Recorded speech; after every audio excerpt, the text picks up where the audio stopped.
one piece, Declan, to move on, that you mentioned when you came in this morning was Alan English's piece in the Sunday Independent. It's an extract from the re-release, an updated release of Stand Up and Fight, 40 years on, next week from when Munster beat the All Blacks at Thomond Park.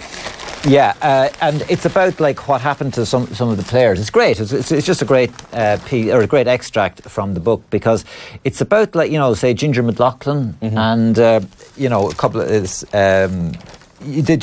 some of the players. Just what happened to them. Moss Keane, who died, obviously, and just a Ginger McLaughlin. He didn't have an easy run through life at all. Do you know what I mean? He had to go off to England to work. He was running a pub in Wales. You know, he's been up and down a lot, you know. And you always had this impression that these people who are involved in glorious deeds spend the rest of their lives in kind of happy wonderland. But it really kind of describes how up and down sort of life was for some of them, at least, you know. And the great thing about it is, as I was reading it, I actually felt that I was starting to read the book, and I was thinking, oh, it's only an extract. Do you know what I mean? This is going to stop now in the next page. Have you read the book? I haven't actually. I didn't read it originally, like, you know. So, but it was really odd that I got so engrossed with it, and I found it so interesting that I actually was I forgot that it was an extract. Do you know what I mean? Which is exactly what you want in something. That's exactly like that. The point of it. Yeah. So it looks great, and you know, very, very real, and very kind of you know, Moss Keane's daughter describing his struggle with cancer and things like that. You know, so excellent stuff. You know.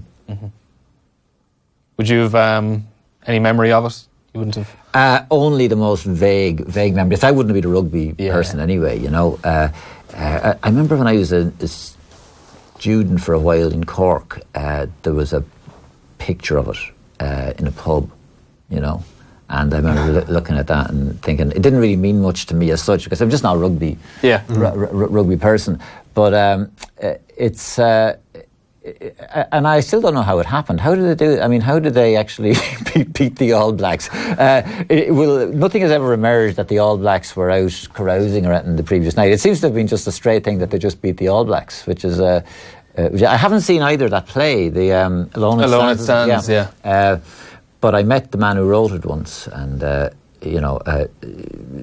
what a great thing it was to do. I mean, it was hugely successful, wasn't it? That play, and very. You know, so it just has that quality, of that amazing quality. It describes well in the extract how on the Munster team, they met, I think, in the Shelbourne Hotel to see the last match of the All Blacks tour against the Barbarians, and they celebrated wildly because the All Blacks won with a kind of a kick very late on, which meant that the Munster win was the only win on that. They're only defeat New Zealand had on that tour. So that's kind of funny as well, that they were aware that they had this kind of historical thing waiting for them, and but it would be spoiled if there was a little asterisk that said, oh, by the way, the Barbarians beat them as well, you know. So so they celebrated when the All Blacks actually won the last match of the tour. And it harkbacks as well, I think, to what was probably a real romanticised time in rugby, where you had the touring sides playing the midweek matches against the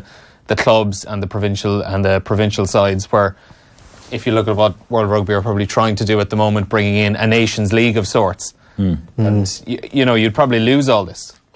I imagine it's like, again, similar. I'm not going to best qualify the discussion rugby, but I know what you mean in terms of like those sort of stories where obviously like lads that was for 40 years on are discussing beating the All Blacks, and if they were on tour, and those doubts about whether or not maybe they were out on the Raz or whatever, because there is maybe you lose that kind of element of romance in a professional era with all that as well. So and like the description of I think Colin Tucker has died. He was he said he was 59 when he died of lung disease. So very popular Shannon clubman. So and it was from that era when rugby players lived in the real world as well as the professional rugby world, you know. So you look at things. The only example I can think of it is that sometimes, again by accident, I find myself looking at the varsity match in Twickenham every year between Oxford and Cambridge. And you see, because these fellas playing for Oxford and Cambridge will be